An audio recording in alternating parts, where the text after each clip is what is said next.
আসসালামু আলাইকুম রহমতুল্লাহ। আমি এই মুহূর্তে আছি বুনবাজার দক্ষিণ পাশে নদীর তীরে। এখানে জিও ব্যাগের কাজ রানিং অবস্থায় আছে।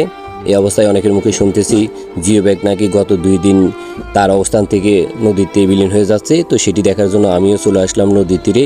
এসে আমি নিজে হতভম্ব, কি থেকে কি হয়ে গেল। গত কয়েকদিনে এখানে সুন্দরভাবে জিও ব্যাগগুলো ফ্লেসিং অবস্থায় ছিল, দেখতে মোটামুটি অনেক সুন্দর দেখা গিয়েছিল। তো সেটি দেখতে আজকে সকালবেলা আমি জাস্ট নদীর কূলে আসলাম।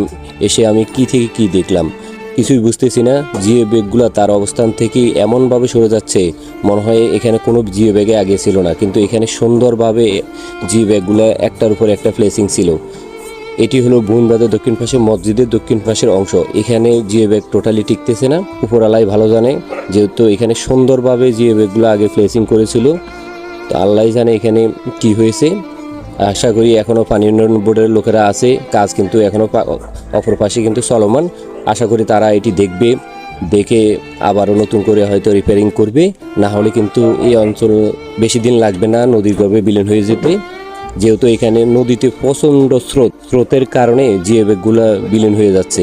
এই অঞ্চলের মানুষের দীর্ঘদিনের স্বপ্ন ছিল এখানে জিও ব্যাগ হবে, অত্র এলাকা রক্ষা পাবে।